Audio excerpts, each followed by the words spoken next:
the banks. Okay. And then they will just continue to onboard additional institutions as they sort of clean up the data and verify the data from those institutions. Okay. Because I've also found like y'all been doing things like putting BEC and cable in your insurance name and some foolishness y'all like to do.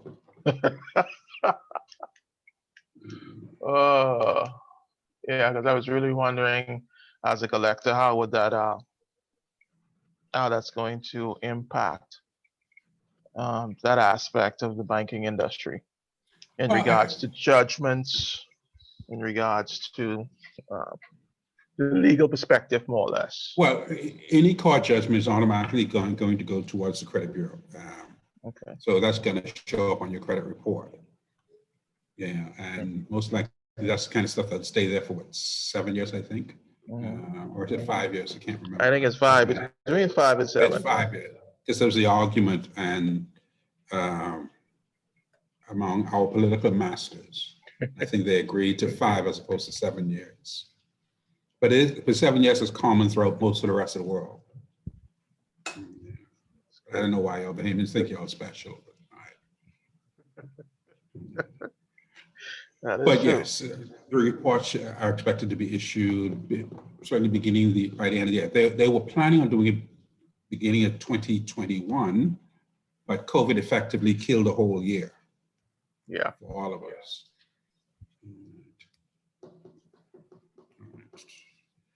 All right, 5:50. Hey, come on, people, let's go.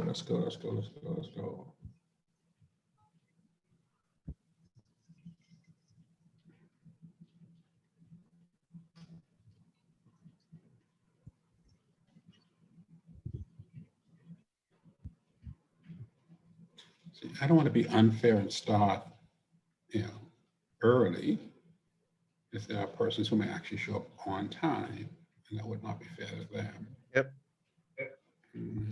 But at 5:59, and I'm sure you guys realize by now that, I start at 6 o'clock because I work for Central Bank and we insist that there's no such thing as Bahamian time. There isn't. It's one of the first things you learn when you join the bank.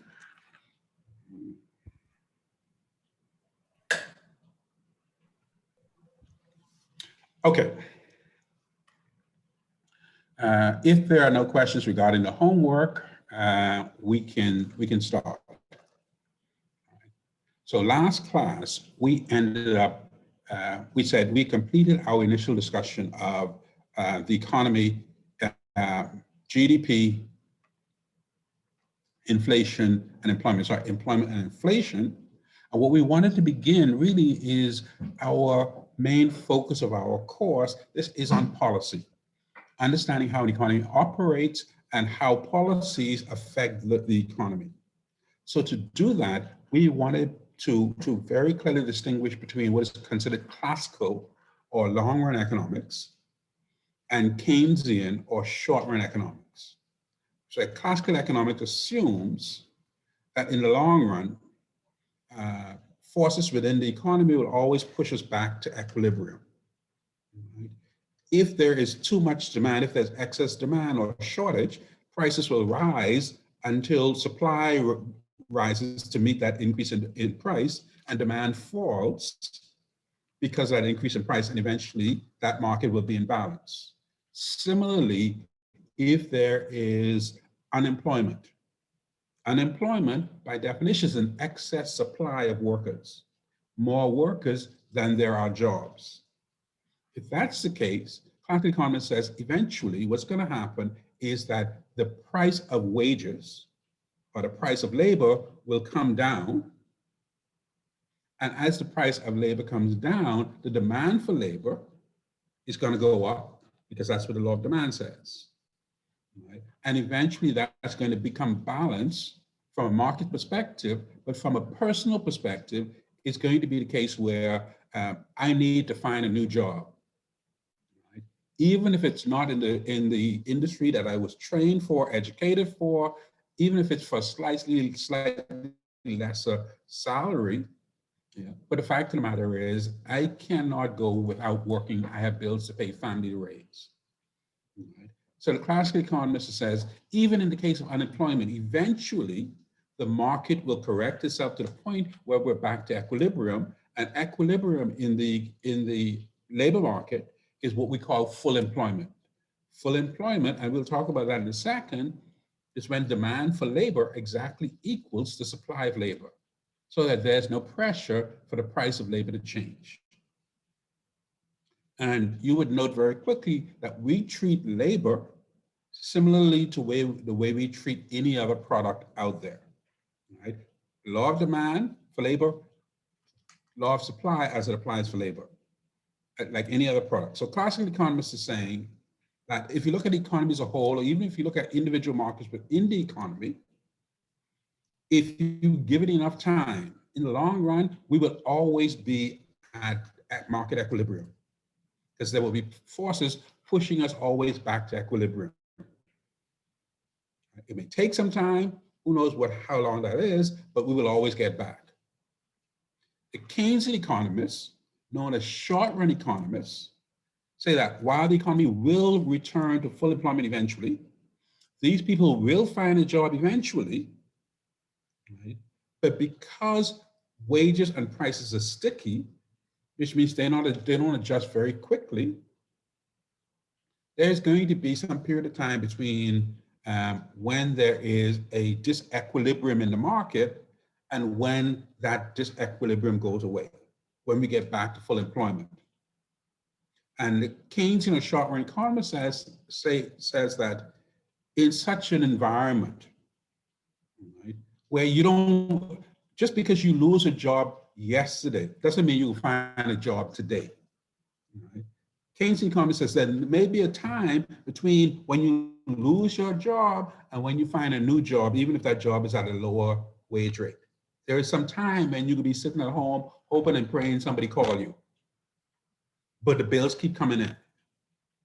And Keynesian economist says that's what we call a short run. And in the short run, there is room for government involvement to sort of mitigate the hardship, the struggles, the disequilibrium in the market. Keynesian economists do not disparage the classical economists. We understand and we believe that's absolutely true, that in the long run, we will get back to full employment. But in the meantime, something needs to be done. Right? That's the only difference between classical economists and Keynesian economists. Classical economists says that in the long run, we'll always get back to full employment or equilibrium. Keynesian economist says, yes, in the long run, but in the short run, there's a lot of pain, a lot of suffering out there that governments can do something about. Okay. In order to forward our discussion about the economy, we need to take a good long look at major markets within the economy that affect the economy as a whole. Right? This is not necessarily a market for individual products, but a market for capital, because obviously capital affects everything in our economy, and the market for labor. Right? And we're going to look at how demand and supply in these markets affect the economy as a whole. Then we're going to look at real life macroeconomic policy and the choices that policymakers may need to make. And finally, we will conclude this section by talking about a specific type of economist and how when you go wrong, you could go very, very, very wrong as a policymaker. Okay, so the short run production function. If you'd note that we now are writing GDP/Y, where Y is income. Remember, we're talking about 3 ways of measuring GDP. We can use the expenditure approach, where you measure the value of the goods produced, your inventory, or the income approach, where you measure the money earned from the sale of those goods and services, or the value-added approach. Well, here we're talking about when we write GDP/Y, we're saying whether you're talking the expenditure approach, which is GDP, or whether you're talking about the money, which is the income approach, we're talking about the same thing. And we write Economists tend to write the income approach as a Y because we use I for investments. So since we use, when we're talking about GDP, because remember our GDP identity was consumption plus investment plus government spending plus net exports. Right? So if we already using I for investment, we can't also use I for income. It gets confusing. So we use Y. Right? But so what we're saying is that whether you're looking at the value of the goods, that's our expenditure approach to GDP, or whether you're measuring the income approach, we're still talking about the same stuff. Right? So we're saying in the economy, GDP/Y, our output is equal to F is a function of K for capital. Again, we use K for capital as opposed to C because we use C for consumption, and L for labor. This says that if you look at any economy, right, whether you're looking at the expenditure or the income side of the economy, any economy can be broken down into a relationship between the amount of capital and the amount of labor in the economy. And capital, remember if you go back to our very first class and we were talking about factors of production, we're talking about human capital, physical capital, entrepreneurship, and we're talking about natural resources. Those are capital. And of course, labor as part of that.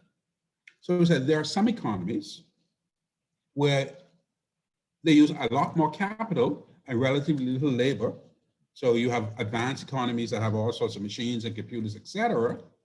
And then you have some economies that are not so advanced. They have a lot of people, but they don't have a lot of technology or capital. So F just says there is some functional relationship. There's some combination of capital and labor that goes into an economy.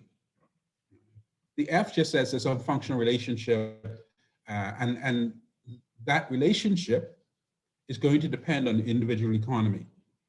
But whatever you're looking at it, there's some relationship between capital and labor. So the short-run production function explains the relationship between your total inputs, that's your capital, and your labor, and GDP or output. It assumes that economic output is produced with some combination of capital and labor, depending on the factors of production prevalent in the economy and the type of industry you're talking about. So the short-run production is just, we're looking at our economy in the short run, and we have not defined the short run. We'll define the short run in a second. But we're saying this production function says that in an economy, the output or GDP of that economy can be derived from some combination of capital and labor.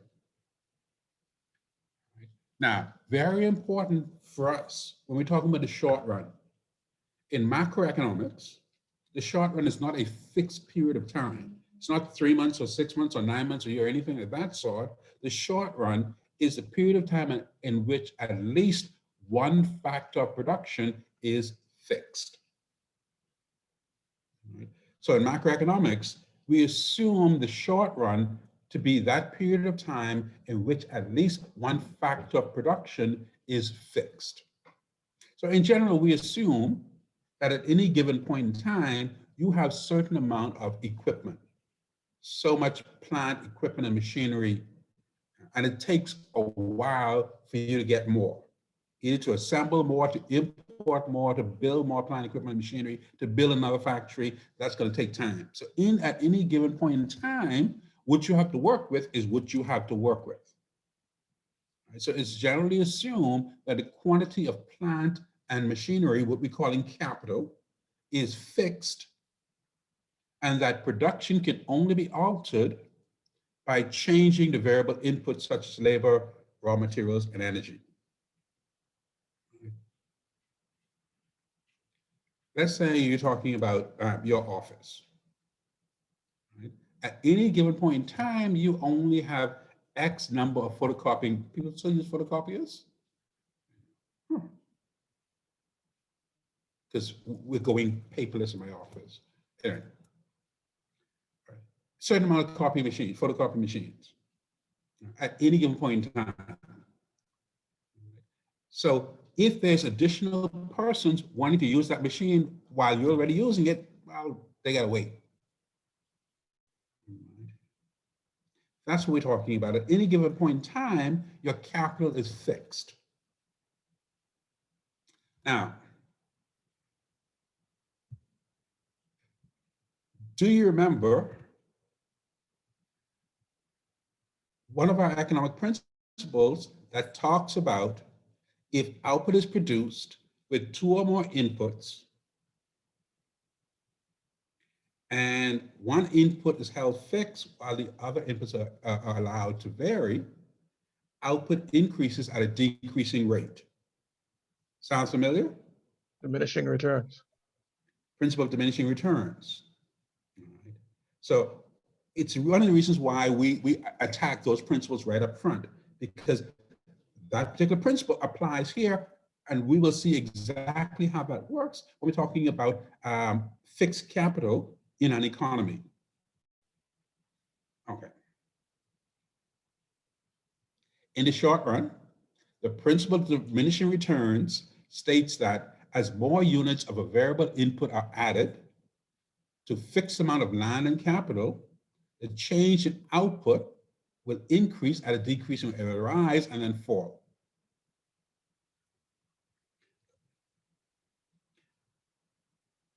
There is on Shirley Street, Chipman Enterprises. I don't know if you're familiar with it. Across from where the Shirley Street Theater used to be. They produce t-shirts. And they do a lot more now, but back in the day, they were all about t-shirts. And Chippies would have a fixed amount of sewing machines for its workforce to work with. 20, 30, 40, 50, whatever it is. All right. So you had 50 machines. Obviously, you have one worker sitting at a machine. It's going to take a while if you want more machines, to order machines, get it shipped over here and install the machine, even sewing machines. So what happens if Chippy hires more people? Because you can hire more people tomorrow. Now, instead of one person working 8 hours on that one machine, okay, now you have 2 shifts. One person working 8 hours, and when they go home, the next person comes on and use that same machine for another 8 hours. And in fact, you could have 3 shifts, 3 8-hour shifts that covers your entire 24 hours, and no one individual is working more than 8 hours. See, that worked well, that works great. So as you add more people, so you went from 1 person on a machine in working per day to 2 person on a machine working today, clearly you can produce more output, more shirts, because you have more people working long hours. Fine. And if you add a 3rd person, your output continues to go up. But what happens if you add that 4th person?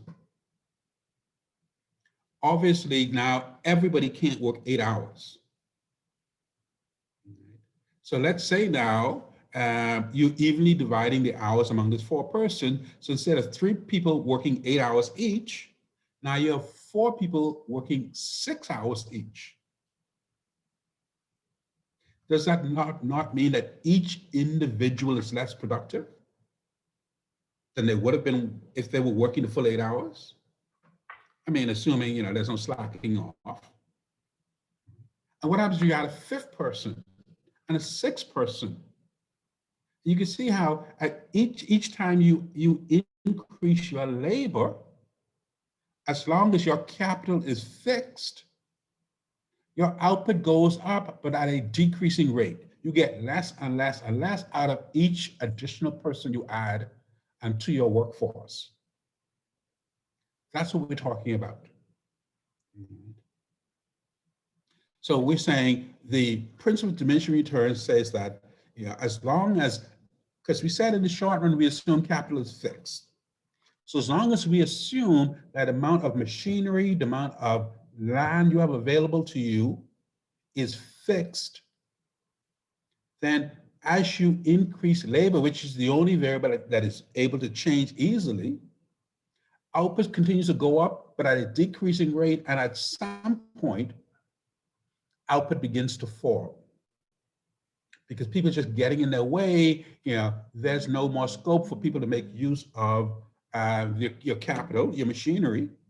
Some people are now sitting around idle because there's nothing for them to work on or work with. So, with that principle firmly in the back of our minds, then we need to look at how the labor and capital market actually operates in the real world economy. So before we can begin to make use of the short-run production function, we first need a clear understanding of the capital and labor markets. Okay. Let's start with the capital market.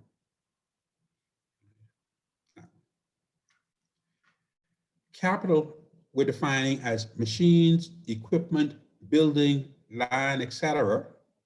So the amount of capital that you have available to work with is determined by how much you had in the past, how much deterioration or depreciation, or how much wear and tear, and how new stuff you invest in. So the stock of capital is determined by past investment, less the deterioration in those assets, which you call depreciation, and any new stuff that you buy. And capital is assumed to be fixed in the short run.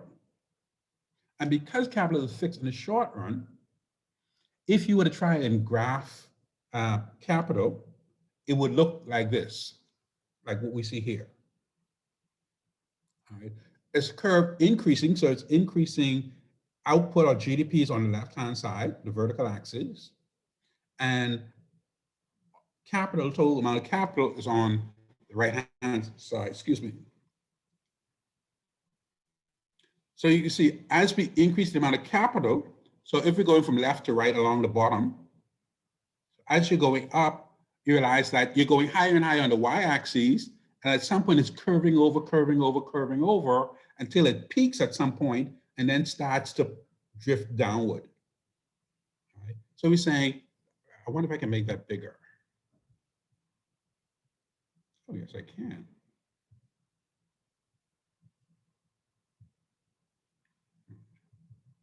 So the principle of diminishing returns confirms this for us. It says, as you increase output,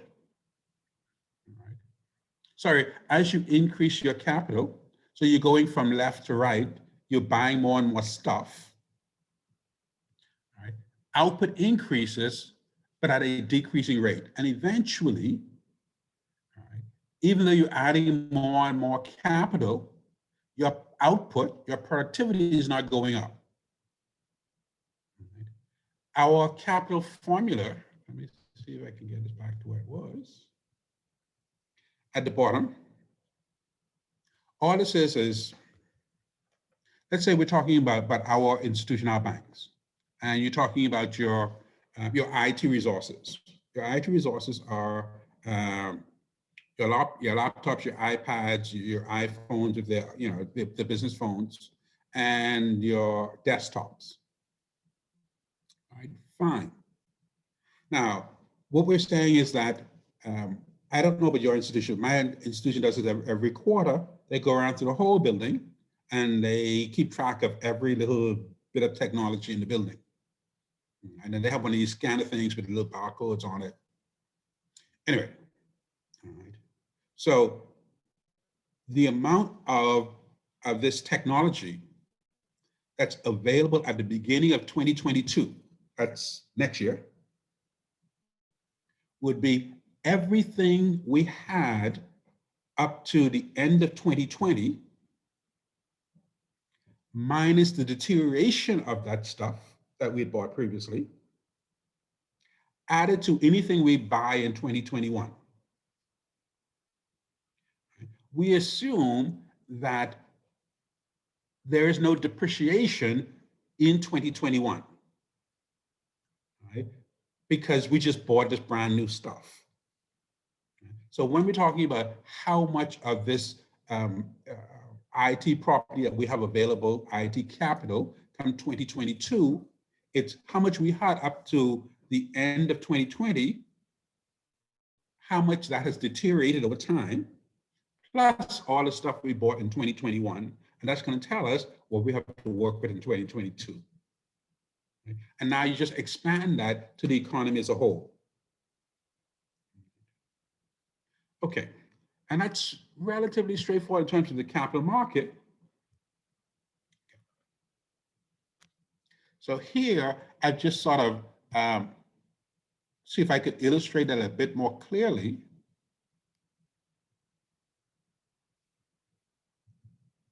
On the vertical axis, you see we are increasing our capital, the amount of new plant equipment and machinery we're buying. We're increasing it by the same amount each period. You see those lines look pretty evenly spaced out. But look how they affect output and GDP. Their impact becomes less and less and less each time. The output always goes up, but you see each time it goes up by a smaller and smaller amount. I don't know if any of you guys recall when Atlantis first came to the Bahamas. All right. Previously, there was hotels over there before, owned by Merv Griffin. They were called Resorts International. And Atlantis came along and dropped $1.5 billion, right? And we saw this big jump, say from 1 to 2 in amount of capital. Let's say that's that $1.5 billion. They dropped to fix up that property, add a couple of new buildings. Right? And GDP in the Bahamas jumped up considerably because of the opening of Atlantis. Over the next couple of years, Atlantis added another $1 billion to their investment. The Bahamas economy didn't take the same jump as it did from that first investment. And even though Atlantis may be adding more and more, and they did, what's that marina that they build, et cetera, the impact on our economy has been less and less and less. So what the Bahamas government has been doing over the years, if you would notice, our foreign direct investments tend to be in the $1 billion range. Because what we've been happening is that you have somebody like Atlantis, eventually their investments start having such a small impact on our economy. For us to continue to grow, we need somebody to pump another $1 billion or $2 billion in. That's where your Bahama comes in. Right? Again, when they opened, well, COVID killed a lot of that. We saw a big jump in the economy. But over the years, their impact is going to be smaller and smaller and smaller on the overall economy. It's always going to be positive, but it's going to have a smaller and smaller impact, which means we need to be looking around for another $1 billion investment, a couple of $1 billion investments. Right? And as long as we're getting those huge investments, our economy is going to continue to grow, but each investment, as time goes by, is going to have a smaller and smaller impact on GDP. Okay, let's see. Back to Atlantis. Right? Initially, once they had completed construction and renovation of the resort International on Paradise Island, they recruited some 6,000 new workers. That's labor. Now, those 6,000 new workers are now working with brand spanking new equipment that Atlantis just built and renovated. So you would expect them to be very, very productive because they get to work with these, really nice stuff. But as those machines and equipment age, and as more and more people get trained on those equipment, output is going to continue to go up, but at a decreasing rate. That's what we're talking about. And that's how the principle of diminishing returns directly affects the capital market. What about the labor market? Any questions on the capital market before we talk about the labor market? All right, fine. The labor market, I like to believe we're more familiar with it since we're all in it. So given the assumption that in the short run, you only have so much hotel rooms available to you. All right. So the amount of guest services that you can provide, it really depends on how much workers you have. So given the assumption that in the short run, capital is fixed, output, or GDP, is determined by how much labor is employed in the economy. Right? So in the short run, output is determined by labor. And the amount of labor, or the amount of workers and hours employed in the economy is determined by the demand for labor and the supply of labor in the labor market. Well, that makes sense. Because people can only work amount of hours that they're willing to be paid for, and firms only going to hire workers for the amount of hours that they are willing to pay them for. So the amount of labor that will be employed in the economy is determined by the demand for labor. So instead of right now QD for quantity demanded, we write LD when we're talking about demand for labor. And instead of QS for quantity supplied, we write LS when we're talking about labor. So we write LD for the demand for labor and LS for the supply of labor. Oh, sorry folks, if I'm losing my voice. I got my second COVID shot today and it is kicking my behind. Anyway, back to the labor market. So let's look at the demand curve for labor. If you would notice, it's a downward sloping demand curve, like every quantity demand curve we've ever seen, and that makes sense. Because if you notice, think about the labor market. There are a lot more people working at relatively modest wages than there are people pulling down $100,000, $200,000 salaries. There are a lot more people making 50, 20, 30,000 than there are making $250,000.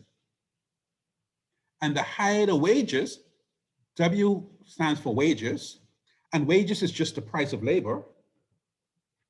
So the higher the wages, the less number of persons firms want to hire at that wage rate.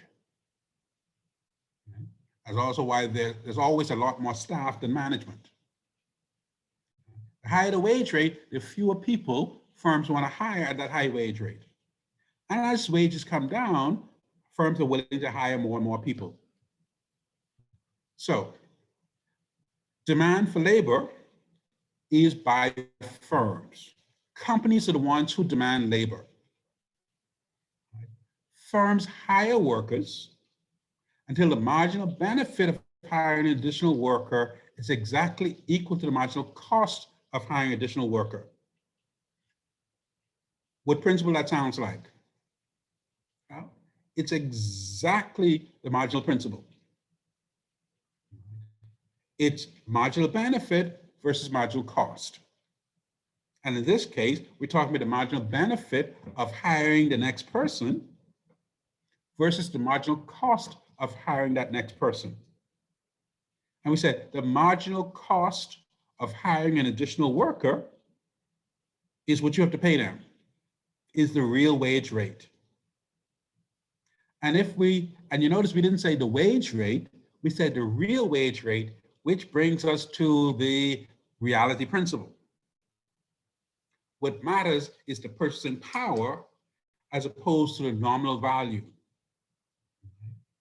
And as a worker, so you're the ones providing your labor, you are much more interested in how much your salary can actually buy, the purchasing power of your wages. So as far as the firm is concerned, the marginal cost of labor, MCL, the marginal cost of hiring an additional worker is the real wage rate. So then, what is the marginal benefit of hiring the next worker? Well, it's what that worker can provide to your company. So it may be if that person is a salesman, sales, if the person is in some other capacity, what value added they're adding to your company. So then you would expect then that a company, if they can get more out of the worker than they're paying for that worker, right? So if they can get more than what they're paying in salary, then it makes sense for them to hire that person. Right? Because if I hire this next person and they yield to me a benefit equal to, let's say, $3,000 a month, but I only have to pay them $2,500 a month, then I'm happy to hire them because I come out ahead by $500. Does that make sense? It does. Then what about the next person I hire? Now, the next person I hire, let's say that person benefits me to the tune of, say, $3,000 a month. But their salary demand is going to be $2,700 a month. I'm still going to hire that person because I'm still coming out ahead $300 a month. And I'm going to continue to hire more people until the very last person I hire, who is going to yield me $3,000 of benefit a month, is going to cost me $3,000 in salary. In that case, the marginal benefit is exactly equal to marginal cost, and that's where I stop. Right. The next person comes along applying for a job, they're going to yield me $3,000 in benefit, but they want a salary of $3,100 a month. Yeah, no. Because at that point, the marginal cost of hiring them exceeds the marginal benefit that they would bring to my company. So the marginal cost of hiring additional worker, what we call the MCL, is the real wage rate. And as real wages fall, firms will be willing to hire more people. So, and as real wages rise, firms want to hire fewer people. So if this is the case, and we say labor acts like any normal product, here's a question for you. Let's see, did I address it? If not, this would be a good question to discuss. Yes. What happens when the government mandates increase in minimum wage? Private or public sector? To make a difference. Because whatever the government's going to do, it's going to trickle down through an entire economy eventually. So let's say government increases real wages. Okay, let's start from the first thing. What does that demand? What does that mean for the supply of labor? Sorry, what does that mean for the demand for labor? Decreases. Definitely gonna go down. Why? Because Why? companies aren't going to be willing to pay their staff extra salary. So if I already hired you at minimum wage, the assumption is that marginal benefit of me hiring you at minimum wage is equal to the marginal benefit I'm getting from you at that minimum wage rate. What's the minimum wage now? Anybody? I think it's $250 in government. $250 a week. $250, I think. All right. Fine. So that means if I have minimum wage workers working for me now, it must mean that they are only yielding benefit to me of $250 a week. Right. So now government tells me I have to pay them $300 a week. So now the marginal cost to me now exceeds the marginal benefit I'm getting from them. So if nothing else, I'm certainly not going to hire anybody else, any other minimum wage person. What if you are one of those persons out of work? Not that you were let go, you were already not working. Right? And at $250 a week, because that was the best kind of job you could get, you suck your teeth and said, you know what, I could hustle more than that. Now, government push minimum wage up to $300 a week. Does that encourage you to go and find a job? It will, but I don't know if it's going to be successful in getting you hired. Yeah, but you're saying it may not encourage everybody, but it's going to encourage some people to figure out, okay, all right, 250 wasn't going to work for me. 300, all right. I can see myself doing a little, one little store downtown for $300 a week. Does that not mean that the supply of labor, so you're willing to supply labor to the market when you at $300 a week, when you weren't willing to supply it at $250 a week? Supply goes up, demand goes down. So if more and more people are applying for jobs at $300 a week, and firms are cutting back on staff at $300 a week, what's going to be the result?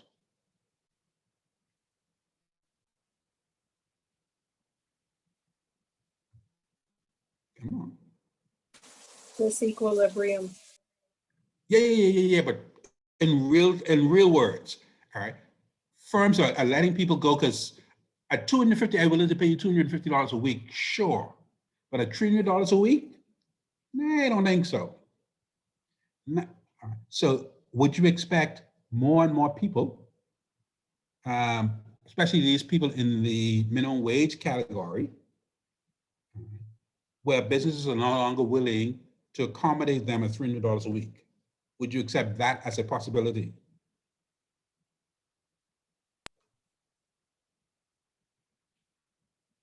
No?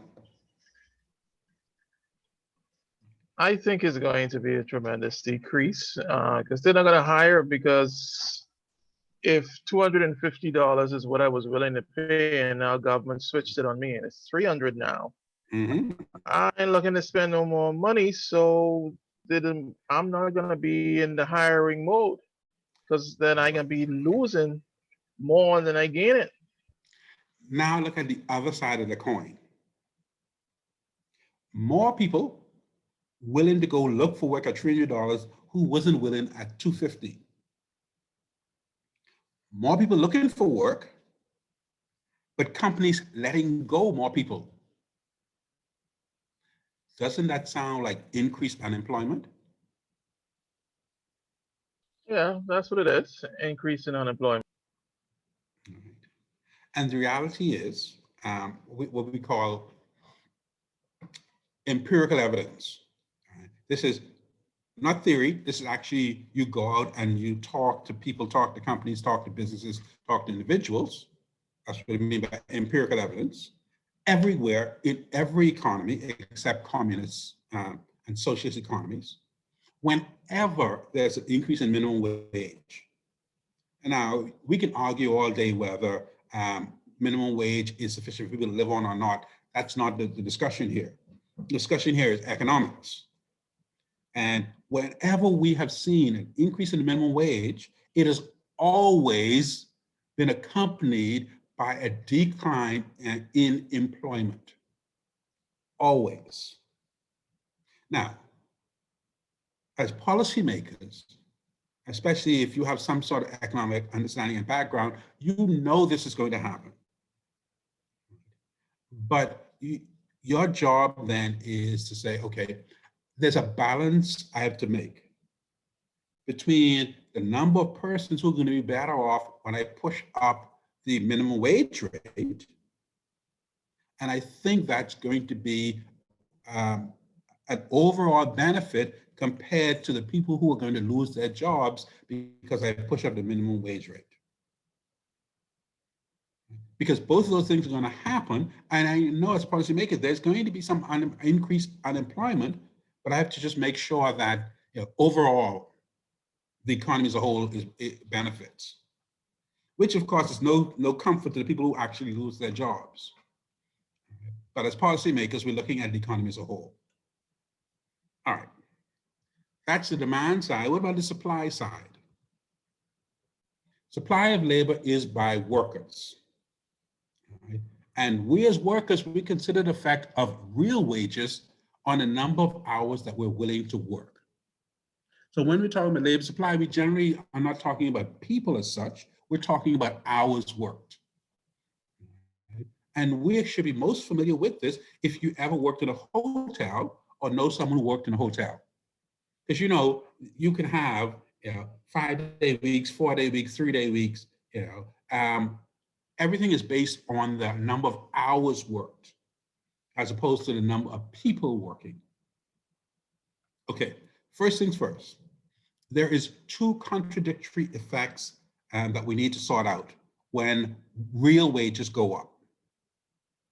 Right? Increase in real wages have 2 contradictory effects. One that makes sense and one that doesn't make sense, but is real nevertheless.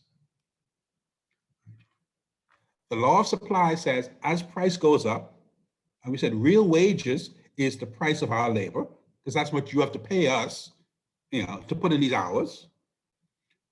As real wages rise, workers are willing to supply more hours because the opportunity cost, principal opportunity cost, sacrifice, the opportunity cost of not working has increased.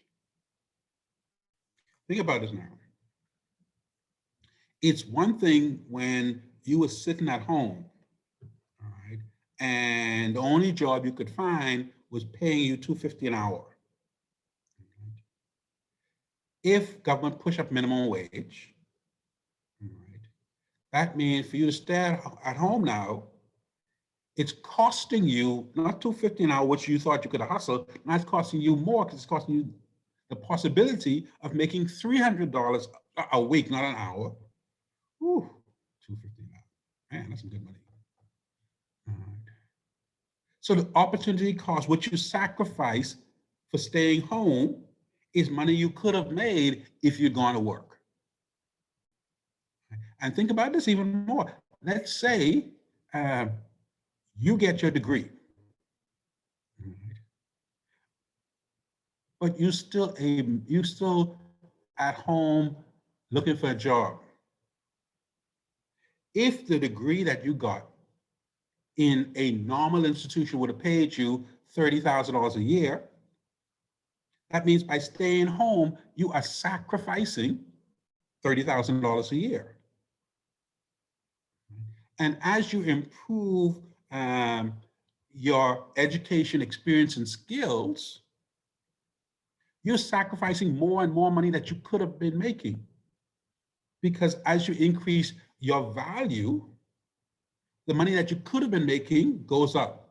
That means by not working, you're sacrificing more and more money. You get that? It's the opportunity cost. It's principal opportunity cost.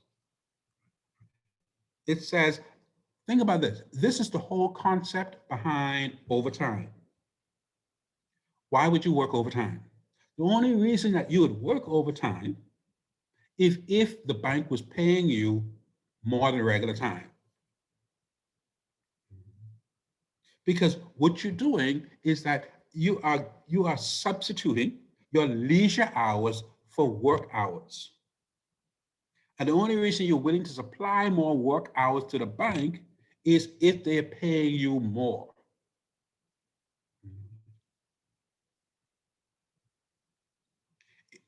My Caribbean brothers and sisters, colleagues, and brothers and sisters sound too trite, always talk about how y'all Bahamians seem to work so hard. Y'all put in so much hours. Bahamians don't like hard work no more than anybody else, but we like money. And we will work if you can pay us. Right? If you're talking about you can pay us the same rate, regular time as overtime, you want to hear some grumbling and sucking and whatever have you. Hell no. I have a good friend of mine. She is a nurse at PMH. Right? And she has 2 kids. Well, they're grown out.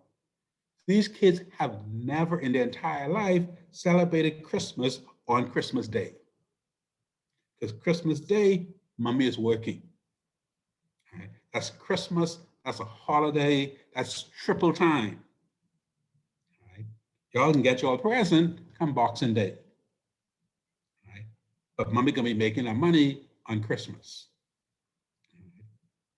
Overtime, and the only time we're willing to do this, people in general, is that we're willing to supply more hours if we are going to make more money.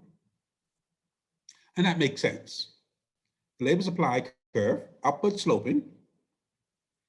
As you pay us more, we put in more hours. The labor supply curve is an upward sloping curve, makes perfect sense, like every other supply curve we know about. If price goes up, supply goes up. But we said there were two effects. And the substitution effect is the first one of these. And it's the one that's easiest for us to wrap our heads around. The second effect, don't worry about the graphs, we can get to those in a second, is what we call the income effect. So the first effect is the substitution effect. The second effect is the income effect. Let me color that. Oops, sorry, wrong one.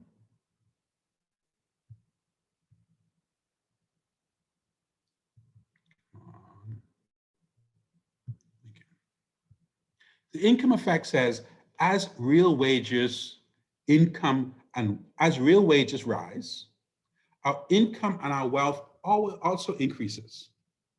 And it causes us to want to demand more leisure hours. Think about this now, all right? You start making good money. All right? This ain't your first job, and this ain't no entry-level job. You getting up in there, all right? Your money start getting big, enough so that you could pay your bills and still have money left over. All right. What's your next step? Well, I don't know. I want to go see the Great Wall of China. I want to go to Paris. Leisure, vacation, cruises, Hawaii. I don't know why we want to go to Hawaii when we got beaches right here. Caribbean. I've seen, we ain't talk about Bahamas going on Caribbean cruises. Yeah, because that doesn't make any sense in my head, but all right. I want to go back to the motherland, hot Africa.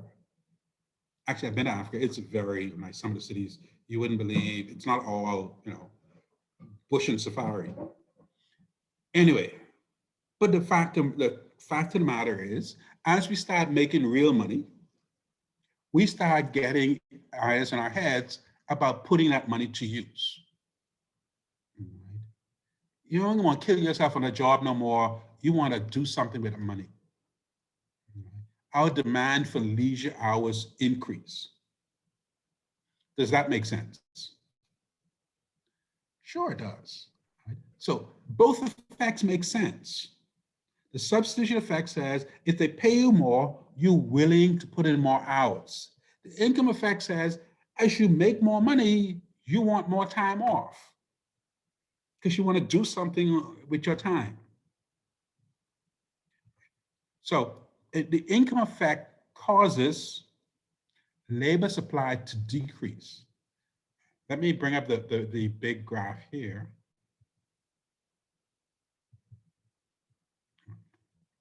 So on the bottom, on the horizontal axis is labor hours. Right. And if you would see on the vertical axis is wages, salaries. And you, as we would expect, as salaries go up, we're willing to put in more hours.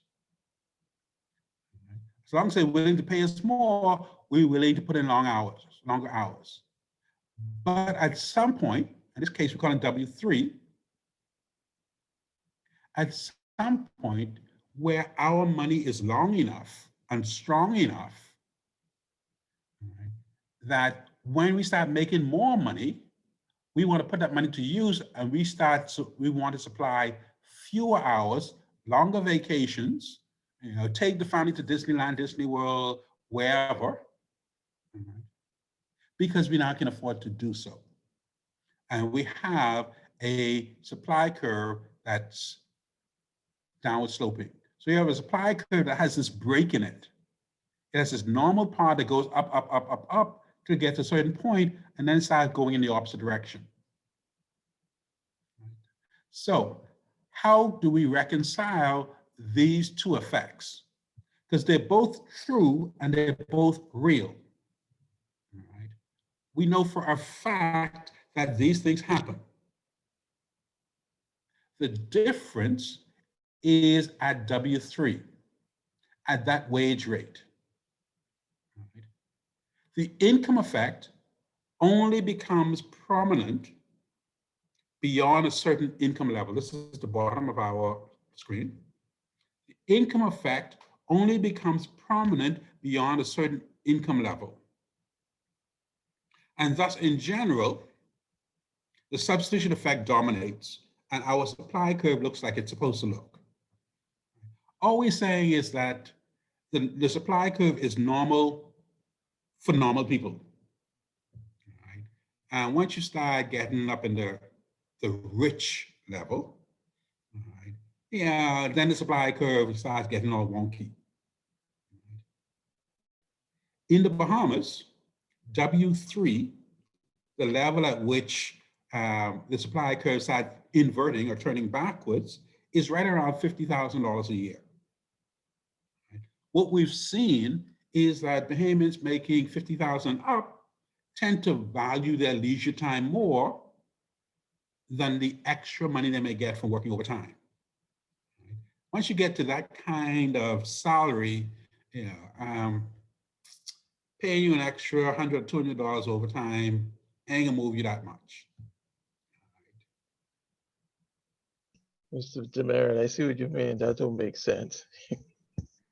What doesn't make sense? The supply curve doesn't make sense? No. I mean what you said earlier about Once you start making a certain amount of money. yeah, because to me, money, like we look at nominal value and real value, we realize that what you could purchase. Anyway, I just see it a little different, but you're absolutely correct. To me, it just don't make sense for people to think that way. Wait, does it make sense for people to think what way? Okay, if I'm making 50,000, like you said, Mm-hmm. there is no reason for me to slow down at that particular point. It's only to just lock in even more, because Okay. you know how things with inflation and everything, your money ain't gonna stretch as far as you think it will, especially if you don't go Okay. see the Great Wall of China. So for you, you might be W4. It may be 75 grand before you feel comfortable enough to start taking some extra time off. Maybe. Some people it might be 100 grand. And then of course you have some people it might be 20 grand. Because listen, as long as the lights stay on, I chill. So the 50,000 is not an absolute amount, obviously, because we're dealing with human beings, right? But it's roughly right around there that people start thinking, focusing a lot more attention on enjoyment as opposed to hustling that last dollar. Okay, so that's our labor market and our supply market. So, macroeconomic policy. We can make use of this relationship between capital and labor, this short-run production function, and our understanding of these markets to start looking at real macroeconomic policy options. So, what you see here on the right is I have sort of combined both the capital market and the labor market in the same diagram. I just stacked them one on top of each other. Okay. So back to our notes. To make use of the production function, we must be able to view how both the capital markets and the labor markets interact with each other. Because we already said output is produced with some combination of capital and labor. Anything you're producing, you need some equipment and you need some people. So it makes sense then to construct the appropriate diagrams in such a way to see both effects. That's all we've done. That's all we did here. We just stacked the two diagrams on top of each other because if you're talking about an economy as a whole, You can't separate the two because they interact and they tell you how your economy is going to perform. So we can do this best by putting the diagrams one on top of each other rather than side by side. Again, let me make it bigger again. And where we see up top Y star, we're saying this is the level of GDP or output our economy can produce when everybody is working, when we're at full employment. If you recall, when we're talking about market equilibrium for product, if you look at the labor market, this is the bottom part of the diagram, we said W star is the price of labor. So this would be our P star. And L star is our Q star. And our Q star, we said, is where quantity demanded was exactly equal to quantity supplied. So, and at Q star, everybody who wants this product and is willing to pay P star can get this product. Well, similarly for the labor market, L star says firms can hire, firms, remember, they're the ones who demand labor. Firms can hire as many people as they want. They can demand as many labor hours as they wish to, as long as they're willing to pay W star.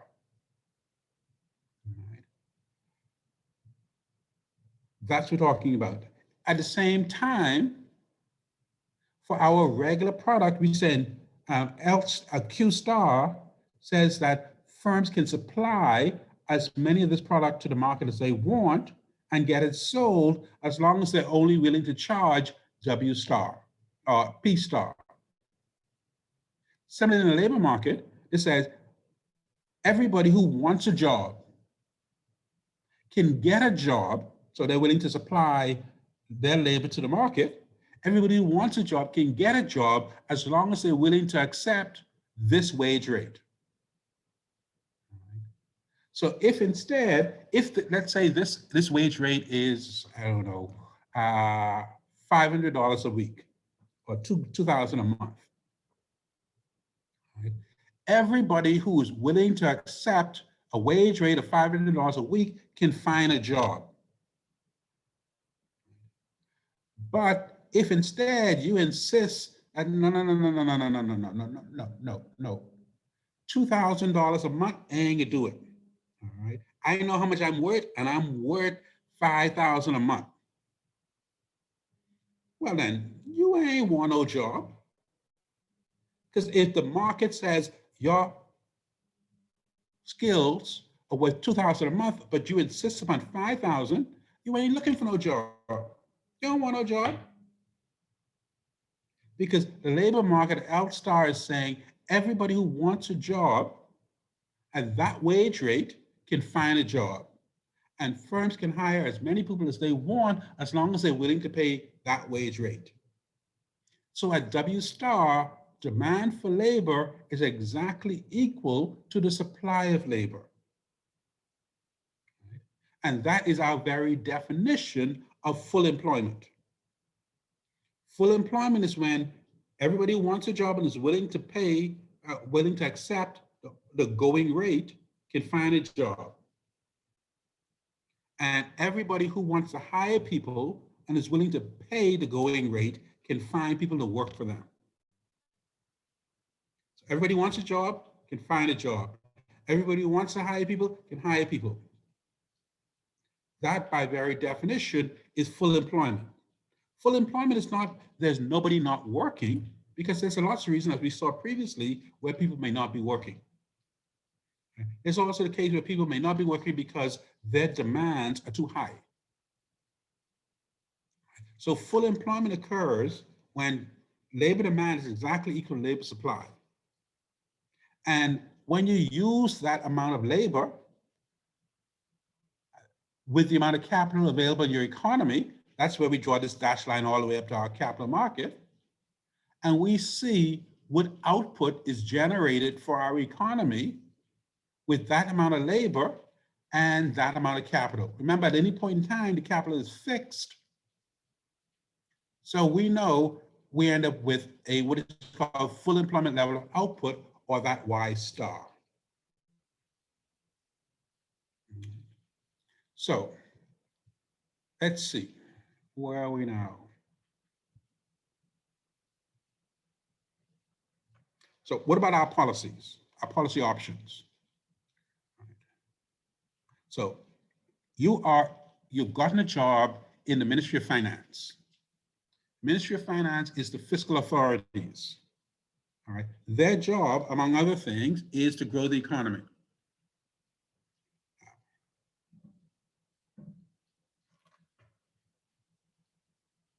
As any good politician will tell you, what's the first job of a politician?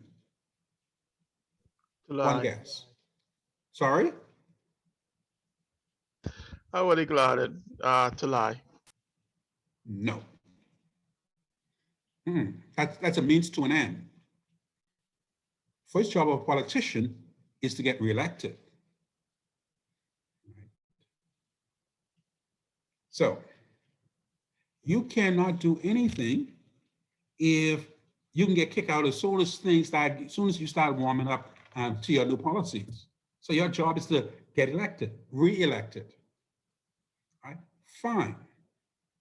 Generally speaking, in most countries, including the Bahamas, if you can grow the economy, which means putting more money in the hands of Bahamians, you will get reelected. There's only one time in the history of the Bahamas where a government that was in power had an economy that was growing and they still got kicked out. Just one time. And that was the last Pinling administration, or if you will, the first Ingram administration. And the concern then for most Bahamians at that time was corruption. That despite the fact that the economy is growing, there was just too much negativity, so much bad word, so much the Bahamas for sale kind of thing. Bahamians decided we need to change. But apart from that, you know, as a politician, if you can grow the economy, if you can grow GDP, the odds are you're going to get reelected. Okay, so the question is, how do you do that? Well, we just said, here's our short-run production function. It says GDP is a combination of capital and labor. So if more Bahamians you put more Bahamians to work, do you expect the economy to grow? Yes. If labor goes up, all other things being equal, more people working, more people producing goods and services, more people producing goods and services, more people getting paid. More people getting paid, that means more people are spending because they're making money, and spending, buying goods and services causes the economy to grow as well. So if you can put more people to work, the economy will absolutely, positively, definitely grow. Plus, people like the idea of having jobs, and they're much more likely to re-elect you if you put them to work. That's why a major corruption issue for the Bahamas from time memorial, to the point where we think it's just part of our culture, your MP giving you a job, finding one job for you. I think there's some KB song or something about it. Because the truth of the matter is, you're much more likely to vote for him if he gets you a job. Labor goes up, GDP is going to go up. Similarly for capital. Capital, remember now, capital include for us entrepreneurship. Entrepreneurship is foreign direct investment in our case. If there's more foreign direct investments, that means more Bahamas, more Atlantises, more whatever the hotel is in Freeport, more mega resorts. More money coming in, To build these things, they need more construction workers. They bring in more materials. That means that's more imports. That means that more customs duties and taxes and VAT going to government. GDP goes up. So if you can increase labor, that will cause GDP to go up. If you can increase capital, that will cause GDP to go up. So from a policy perspective, let's go back to our policy. Two options for us.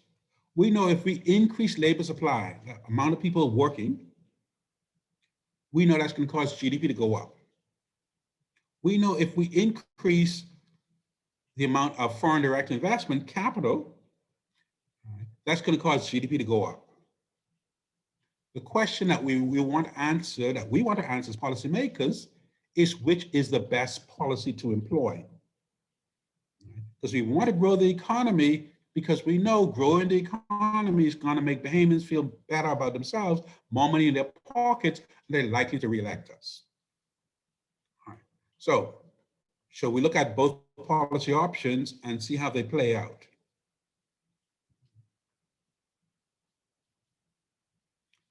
So let's start from what we call ground zero, our initial state. Initially, right, we start with the assumption that the economy is in equilibrium. Right? So we don't start off assuming we have unemployment. We don't start off assuming we're in a recession. Right? So we start off from flat. We assume economy is in equilibrium with full employment. That is labor demand exactly equal to the labor supply, and we have a certain amount of capital that we're working with. There's a fixed amount of capital stock. So that's what the diagram is on the right-hand side. We're starting off an economy where we are in equilibrium. So we're assuming at this point, the economy is on the PPC. We have full employment. That means everybody wants a job, has a job, is willing to accept the wage rate. Firms have hired everybody they need to hire as long as they were willing to pay that wage rate. So we're doing as good as we can do given the resources available to us. We're on our PPC. So if all of our resources are being fully employed in the most efficient manner possible, and then we use those labor resources with a fixed amount of capital we have available to work with, that gives us Y star. So the economy is on the production possibilities curve. Output or GDP is produced at this point, and we call that the full employment level of output. This is, we're doing as good as we can possibly do. We're at full employment. Everybody's working that wants to work. Right? So given the fact this is the best that we can do given our resources on the PPC. So that's where we start. But we're policymakers and we're looking at reelected. All right. Standing pat ain't gonna get us to where we want to go. That's too much risk that y'all may, get sweet talk by the other party. So we need to make it so y'all could see we actually doing something.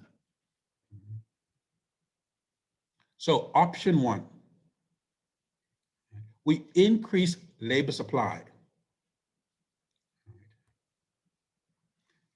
So let's say government would enact a policy that increases labor supply. And you could do this a couple of ways. All right. You could, for example, give a lot of our illegal immigrants their papers. Make a lot of these Haitians legal. How would that increase the labor supply? It would mean now that these persons are in a position to work a lot more jobs of a lot of different types and a lot of different industries than they're able to do when they didn't have their papers. Now they can come work for your bank. Right? Now they can go into all kinds of industries. They can work at BEC or BPL or cable or whomever. Right? Now understand, they may not come in at management level, But there's more, all of a sudden now, there's a lot more labor available for companies to choose from. Government can also do this by increasing the number of work permits, increasing the number of expatriate workers. But if you notice that all of this are non-Bahamians, so these are bringing in labor resources from outside of our economy. Right? So first things first, let me make this diagram a little bigger. So we're starting at L star. L star, we're at full employment, and government increases the supply of labor. Now remember, this is not an increase in the price of labor. Government didn't increase the wage rate because, you know, if you increase the wage rate, a person's going to want to supply more of their hours to the market. Right? If you increase the wage rate, they want to supply more of their hours. But government didn't do that. Government just simply legalized more immigrants to our country. So that means a lot more Haitians, Jamaicans, Cubans at the very lowest end of the employment scale. A lot more of them are now legally able to work in the country. It also means at the highest end of the employment scale, a lot more high-paid expatriates get to live in the country without having to worry about work permits. So at all levels of employment, at all levels of wage rate, sorry, more people are coming into the market. That's going to result in a shift in the supply curve, the labor supply curve, out and to the right.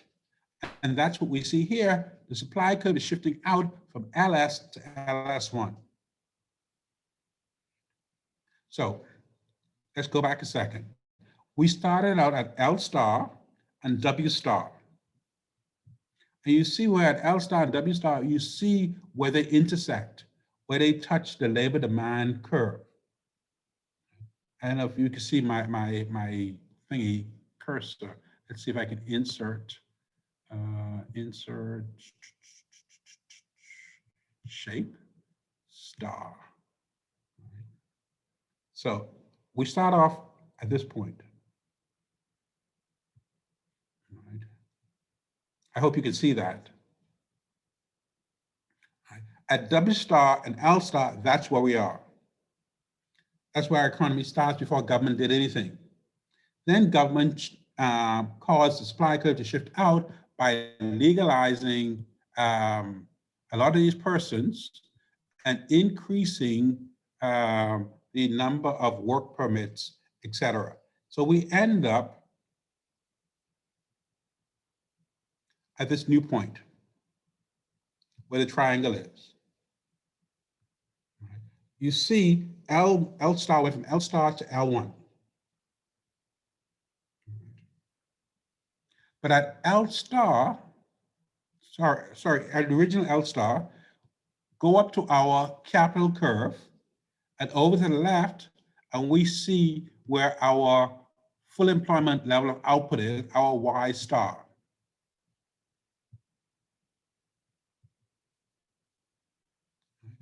That's where we were. Sorry, let me make it a little bigger. Now, when the supply curve shifts out, remember now, we now have more people working in our economy. More people working with the capital we have available to us, and we end up going up to the output, GDP goes up from Y star to Y1 star, Y star 1. So we end up at GDP going up. And that's fine. And that makes sense if you think about it. More people are working. I mean, more equipment is being employed, more machinery. They're working with, remember now we said, if we go back to our Chippy's example, our Chippy Chipman example, right? Now all you've done is you added another shift to your workforce. So clearly your output is going to go up. In this case, the output for the entire economy goes up, which is great. GDP goes up, wonderful stuff. All right. But what happens to wages? What happens to salaries?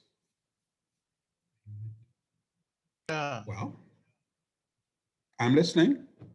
I said they're gonna go down because the more people are in the market. Explain. I'm looking at the diagram, and Yeah.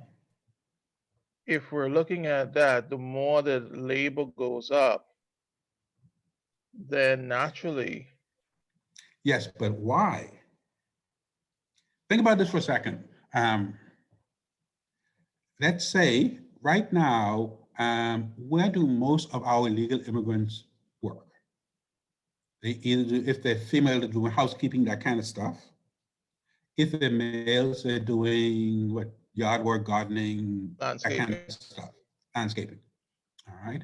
Very few, if any, illegal immigrants are say working for your bank. Now they can work for your bank. Right?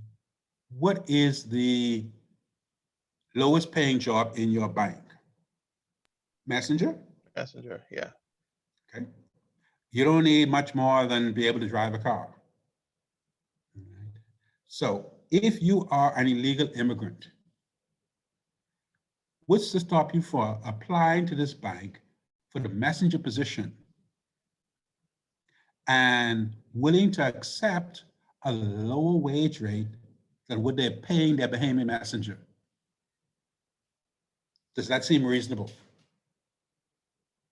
Yes, sir. You only want to get your foot in the door.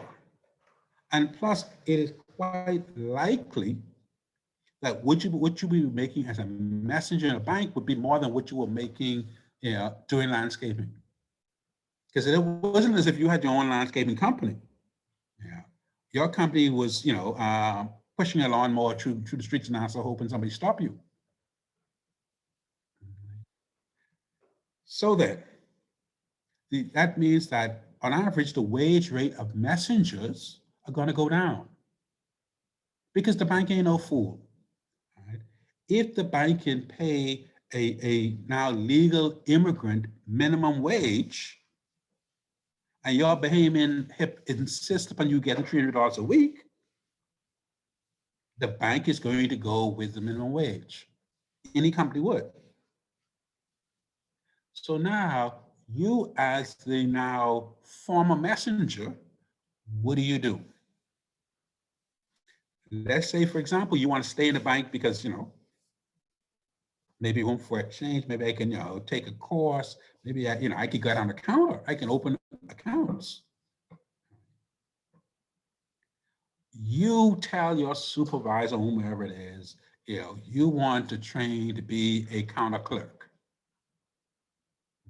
Now, bank already got a counter clerk, but listen, even if I accept a little bit less than what you're paying the current counter clerk, that's probably more than I was making as a messenger.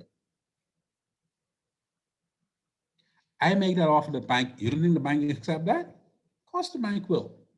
The bank knows it comes out ahead.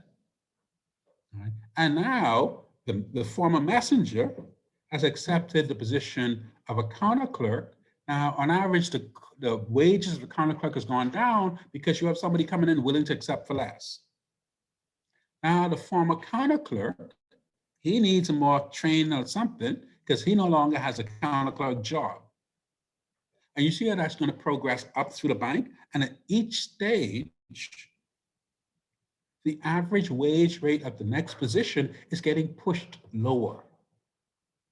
Now you spread that out over the whole economy, and you're going to see the situation that we see here, where the average wage rate has gone down. Because these new entrants in the market, supply has gone up. Does anything say that demand for labor has gone up? No.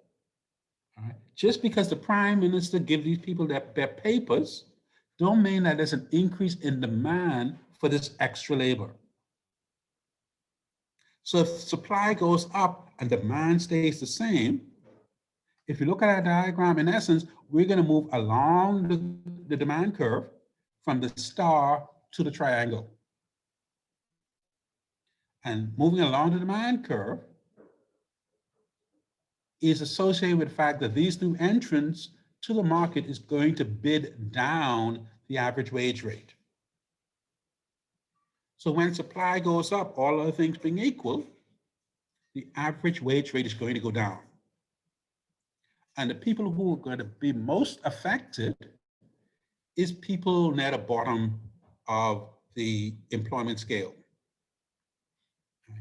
The message is, do we have telephone operators anymore? I don't know if y'all have in your bank. We don't have it in ours anymore. You know, people at the very bottom. Right? And these are also the people most likely to be in unions. You know, whether you're talking the banking industry, the hotel industry, et cetera, right, these tend to be the people who are going to be unionized. Now, why is that important? Well, remember now, our job is to get reelected. Now, we know if we grow the economy, we will get reelected. But we also can see this because we have, even if the politicians can't see it, the policy makers will tell the politician that this is what's going to happen. If you go through this policy and the supply goes up, you legalize these people, it's going to cause the average wage rate, particularly for unionized workers, to go down. But here's the thing, this whole process takes time. Once you legalize these people, they start working, the economy is going to go up right away. Right? We're going to see this jump in GDP. Everybody feeling good. This decline in the average wage rate, we won't really see that in the economy for anywhere from 6 to 18 months before we see the full effects of that. So if you time it right, let's say you do this policy 6 months before the election. That's enough time for these people who got jobs can vote for you because now they got a job.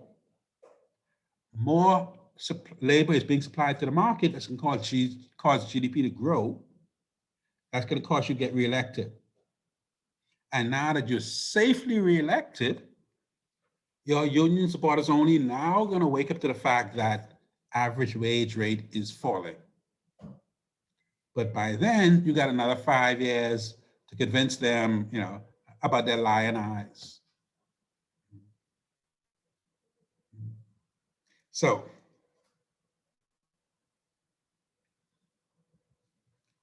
our policy then, where am I? If the government would enact a policy that increases labor supply, we would expect the supply to shift out and to the right. The supply of labor goes up, and the full employment amount of labor, that is the amount of labor available to work for businesses, goes up. Because the amount of labor not only is no longer just the Bahamian workers, but also the non-Bahamian workers. So now we are beyond our PPC in terms of labor.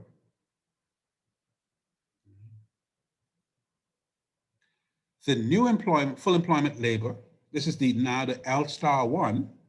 So we're now at L*1 now.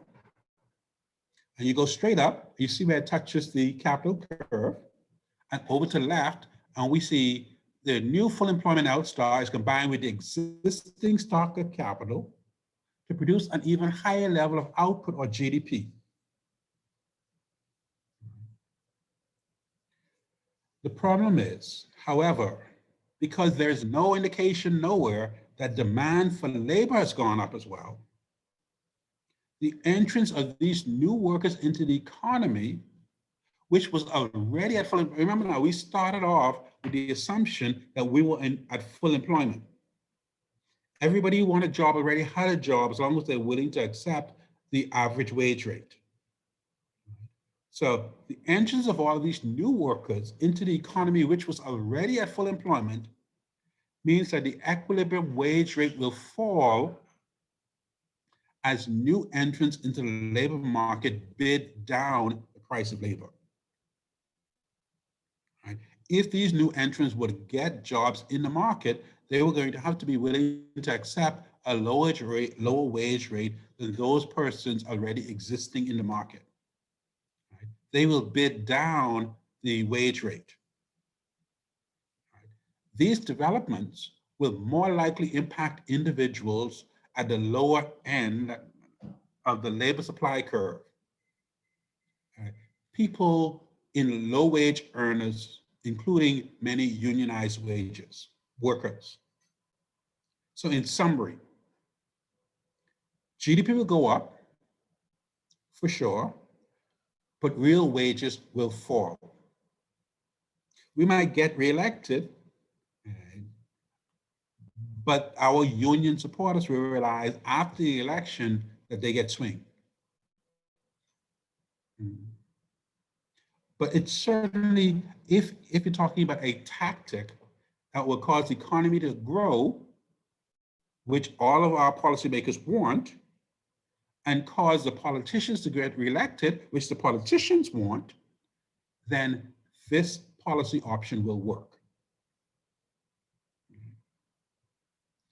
There's some drawbacks, but it will work. It will get you reelected. It will cause the economy to grow, but your people, the average Bahamian, in the long run is going to suffer because wages are going to go down.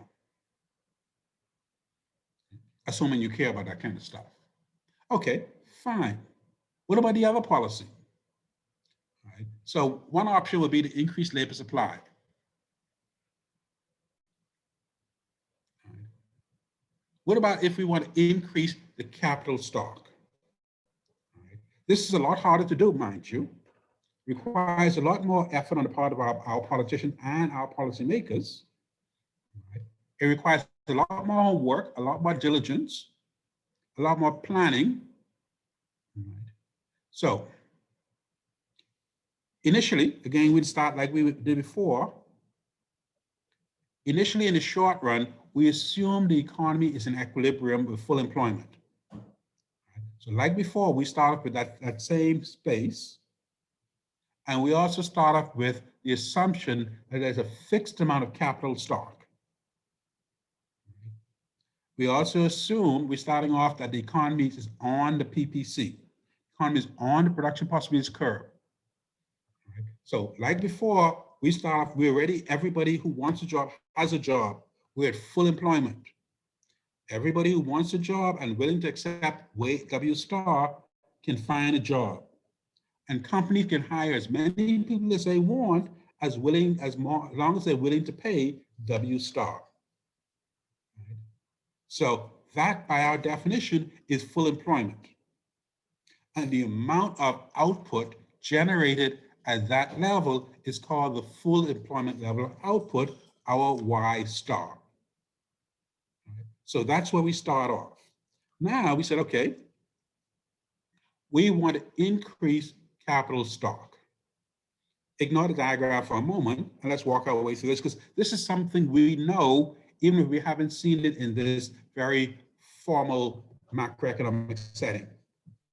Right? We said this is foreign direct investment. Right? And clearly, you know, negotiating terms of agreement with a foreign investor, heads of agreement. It's a complicated, time-consuming exercise. Right? It requires not just a 1 hour sit down. So you need your policymakers, your economists, your econometricians, you need everybody to be in on this, working through what are the implications when we negotiate this heads of agreement with this foreign company or this foreign investor. Right? But let's say we have put in the effort, right? And we've come to an agreement, and with Ismarillion, all right, for $2.3 billion to build a resort on Cable Beach. It will replace the Crystal Palace Casino. They also would have purchased whatever that Malia and Nassau Beach. 2.3, 2.6, depending on who you're talking to, billion, big money. All right. So obviously you would expect then the amount of hotel rooms, if that's in our case, that is our sample of capital. Number of hotel rooms are going up. More hotel rooms are built, clearly we have more hotel rooms. Right.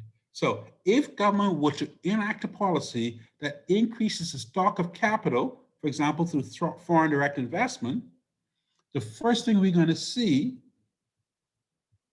let me bring this over and make it bigger.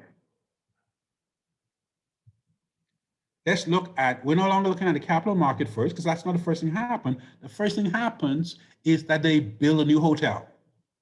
Capital stock goes up from K to K1. Now, we said capital, all capital demonstrates decreasing returns to scale. So the shape is going to be the same as the previous capital shape. It's going to be more because we added more buildings, more plant, more equipment, more machinery, more hotel rooms, right? More capital. So the first things first, we're going to see an upward shift in the amount of capital we have available to work with. Now, let's look very carefully at our labor market, and we start at equilibrium, L star. Right. And you see we're L star and W star. And at L star and W star, let me insert where are my shape.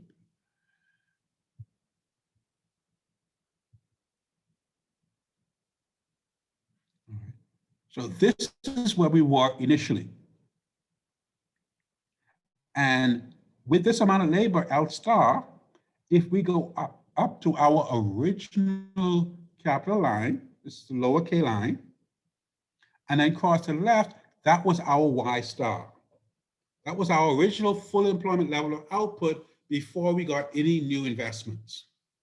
Now, we got this new capital investment, new foreign direct investment. So same amount of people, same L star, but now they have more equipment, newer hotels to work with. You expect them to be more productive. Think about this, all right? You certainly expect when the bank went from, I don't know, depending on how old you are, from 386's laptops, go one step further. When the bank went from typewriters to desktops. You certainly expect your administrative professionals, we don't call them secretaries no more, we expected them to be more productive. You could do word processing, you could do envelopes, you could do all kind of bells and whistles kind of stuff, even though it's the same one individual, but because the new equipment that she has to work with is more advanced, it's improved, it's greater, you expect that one individual to be more productive. I hope that makes sense. All right.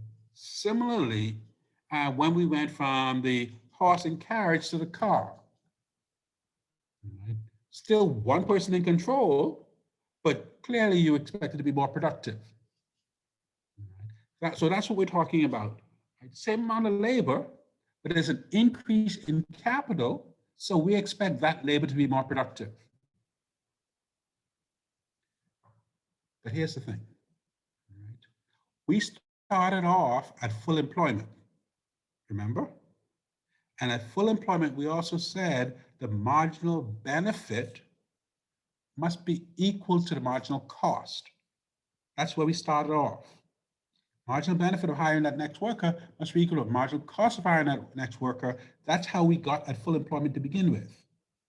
Because if we could have gotten more out of the next worker than when we were paying them, we would still be hiring. We stopped hiring because the last person that we hired only earned us enough to make back their salary. So that's where we stopped.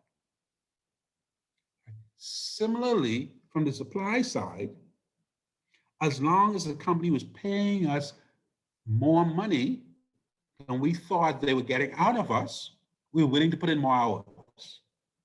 And we continue to want to put in more hours until we got to the point where we thought, okay, the amount of money you pay me is exactly worth what I think my time is worth. So when we're talking about full employment, we know at that point the marginal benefit of hiring the next worker was exactly equal to the marginal cost of hiring the next worker. Right? But now that worker is more productive. If that worker is more productive, doesn't it mean the company's getting more out of that worker than what it was paying him? Because before, the company was paying that worker only as much as the company thought that worker was worth. Now that worker is worth more to the company. So then, if now, let's put some numbers to it. All right. If previously, a certain, say, class of workers, if the company was paying them $500 a week, and as far as the company is concerned, that worker was earning the company $500 a week. So marginal cost of hiring that worker was exactly equal to the marginal benefit of hiring that worker, which is $500 a week. Worker happy, company happy, everybody happy, ain't no incentive for nothing to change. Now the company bring in some new equipment. Now that worker is more productive, and instead of earning $500 a week for the company, that worker is now earning $750 a week for the company. Worker is more productive. What does the company do? Well, if you're a smart company, you know that if I could go there and hire another worker, even if I have to pay them $525 a week, on this new equipment, they're making $750 a week for me. I pay them $525, which is more than I'm paying the current guy, but that's okay because I'm still making $750 a week. Do I stop there? No. I go and hire somebody else, even if I have to pay them $550 a week, because they're still making $750 a week for me. And I continue to do that until, as long as every single additional worker I hire, the marginal benefit of hiring them exceeds the marginal cost of hiring them.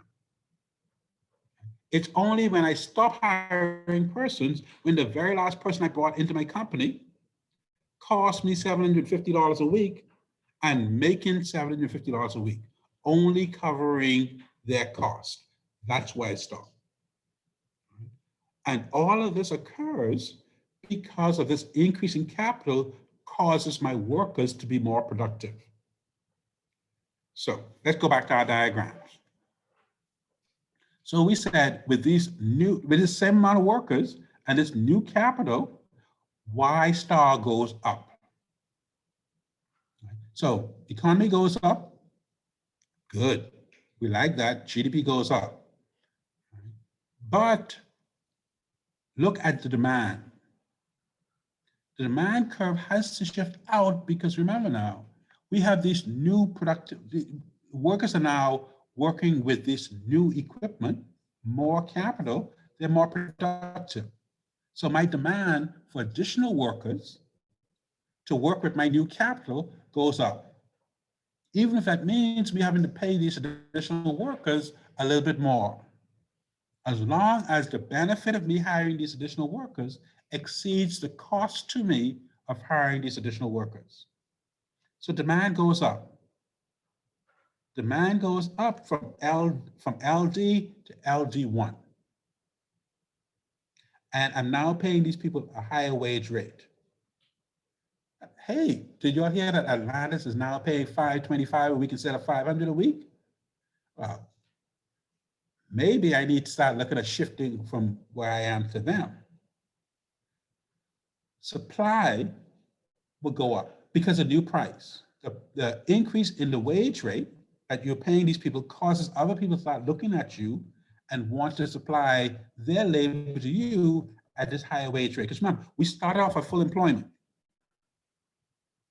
So we started off all of us making $500 a week. Now, Casey over there gone to Atlantis, and now Atlantis paying him $525 a week. But I want $525 a week too. So I start thinking about shifting over. Atlantis want to hire more people because they got this new plant equipment to make these people more productive. So they want to hire more people. They want to increase demand for people. So they're willing to pay a higher wage rate. More people want to come and work for them for this higher wage rate. So you have demand curve shifts out and supply also increases. But demand curve shifts out because of increase in productivity. Right? That causes the curve to shift. But an increase in the wage rate causes a movement along the supply curve. Because remember now, we said a change in the price moves you along the curve. A change in any other variable causes the curve to shift. Well, an increase in productivity is a different, it's any other variable. So because workers are more productive, firms want to hire more workers. So that causes the curve to shift, the demand curve. The supply curve doesn't shift because there is nothing causing the supply to shift. It's just the amount of hours people are willing to supply goes up. Therefore, we move along the supply curve. The result is we end up with this new intersection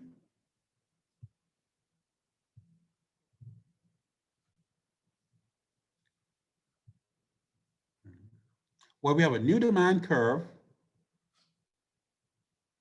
and now we go up to our new capital, and we see output goes up even further. GDP goes up even further because even these new workers are more productive because these new workers are now working with this new plant, equipment, and machinery. And the whole process continues. New workers are more productive. They're earning more for the company than what they're being paid. The company is happy to hire more new workers as long as these new workers continue to provide more benefit to the company than what the company is paying them. And you end up with another shift, another movement to this new intersection.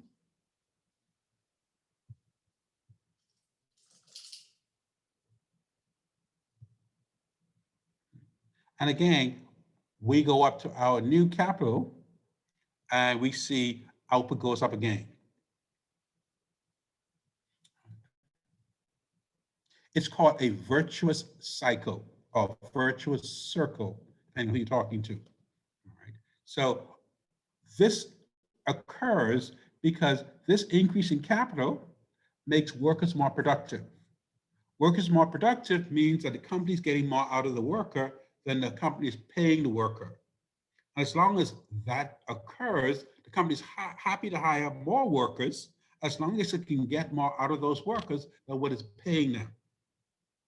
But every time the company needs to hire more workers, they have to pay these more workers a higher wage.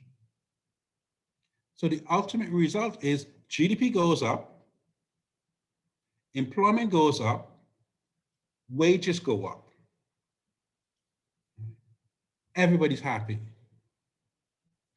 However, all right, if you look at the increase in labor, this is in the labor market along this bottom line, these three lines, increases in labor, are roughly the same. But look at the change in GDP.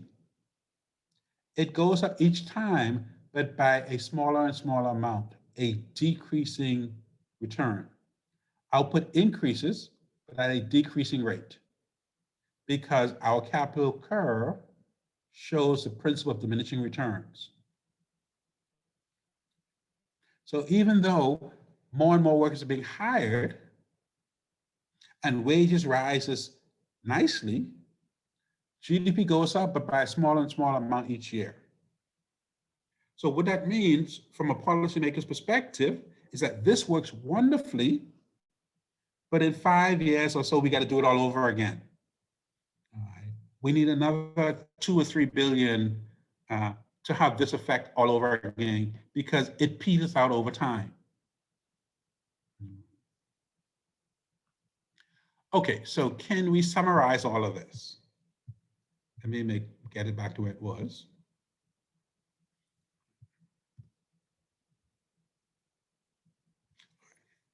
If government were to enact a policy that increases the stock of capital, for example, through foreign direct investment, we would expect the capital curve, that's this top one, to shift out and up. Using our existing full employment, that's our original L star, along with this new level of capital, that's going to cause unemployment output, that's GDP using our full employment, to go up. Our full employment level of output, that's our Y star, is going to increase because the same amount of people are now using newer, better equipment and machinery to be more productive. Because more output is being generated with the same amount of labor, we can say that labor is more productive. The marginal benefit of hiring a new worker is now greater than hiring that new worker because now the workers are more productive. Because marginal benefit of labor now exceeds marginal cost of labor, this will lead to an increase in demand by firms. The marginal principle tells us very clearly, if marginal benefit exceeds marginal cost, then we increase whatever it is that we're doing. Firms are more willing to hire additional workers because each additional worker is more productive, given that they're working with additional capital. Because that's the case, and we said firms are willing to hire more workers, that means the demand for workers, LD, that's our labor demand curve, shifts out and to the right. The problem is, because we started off at full employment, the increase in labor demand by firms want to hire more people. When Atlantis opened and wanted to hire more people, the only people that were available were from other hotels. So the increases in labor demand by firms can only be satisfied by offering a higher wage rate, leading to an increase in labor supply. All right, people are shifting their labor from Crystal Palace at that time to Atlantis, and Atlantis is offering them a higher wage rate to entice them to come over. We see this higher wage rate is reflected in a movement along the labor supply curve. So now you have these extra people have now moved over to Atlantis. Now they are working with the new hotel that Saul Kirshner built on Paradise Island. So this new level of full employment is now combined with the new capital and causes GDP or output to increase even higher. And this virtuous circle continues. The only problem is that in each cycle, GDP or output increases, but at a decreasing rate because of the principle of diminishing returns. Each cycle, output always goes up, but goes up by smaller and smaller and smaller amount until you get to the point where you can't even notice the increase anymore. At that time, then, we have wrung all the benefits we can get out of this foreign direct investor. So we need to go look for the next foreign direct investor. In summary, when we enact this policy, where we do the hard work and bring in a new foreign investor, GDP goes up, but wages also go up too. So we not only get the economy to go up and we get reelected, but because wages continue to go up, we stand a real good chance of getting reelected again in another 5 years. But it requires the hard work and effort on our part, us being the policymakers, to identify the right foreign direct investor and to negotiate a heads of agreement that benefits us as well as the foreign direct investor.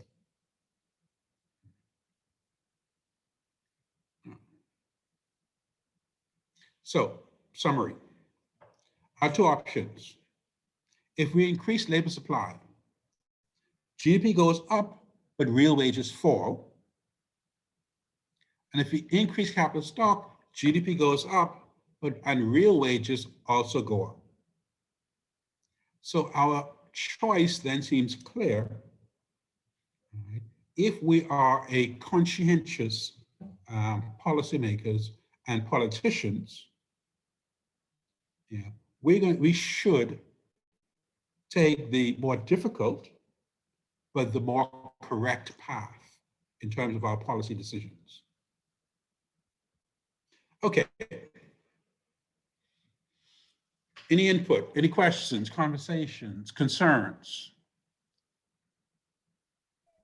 Our first dipping our toe into policymaking. Sorry? No, I said, I hope that they record it. If for me, I have to go over this. I have to listen to this lesson all over again just to absorb this. I understand. I'm sure. Some of the stuff. I agree. But it's going to take a while to absorb this. With some of the stuff and some of the principles that you've gone over before, when you say it and you see it, you look at the graph. I mean, personally, for me, I get it. But it's like, okay, GDP and all the other variables, it's going to take me a minute or so to really just absorb everything. Yeah, no, I understand, and that's probably the correct thing to do. Because listen, you're being asked to look at things that you only looked at intuitively, and certainly not to this depth.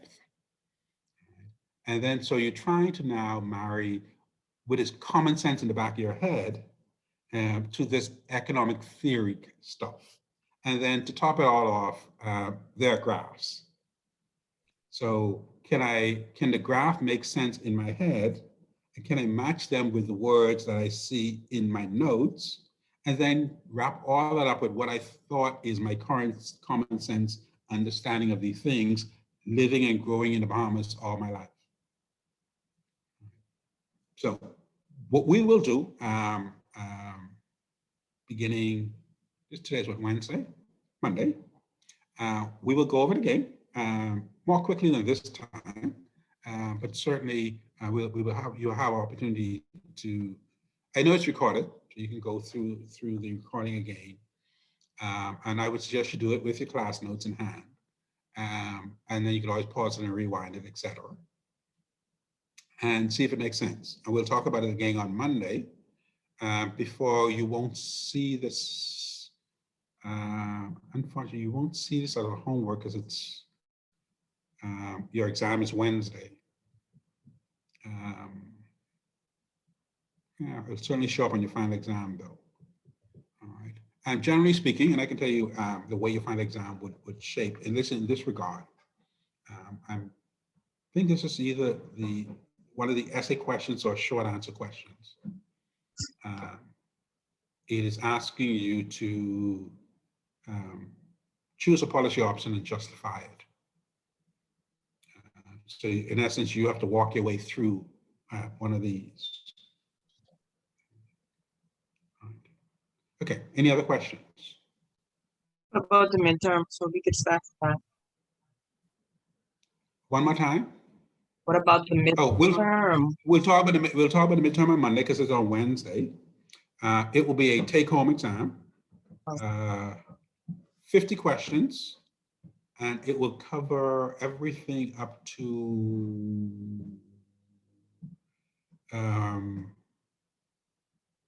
what you're doing in your homework now. How long? So this policy stuff will not be on your midterm. It'll be on your final. Your midterm is take home, so you know if you can get through it in a half hour, fine. If it takes you 5 days, well, no, you don't have 5 days because I'm going to give it to you. Yeah, actually, you do because I give it to you Wednesday or Thursday morning, and you have until Monday. Okay. All right. All right. It's 50 questions in total. All of it is multiple choice. So which means it's all either right or wrong.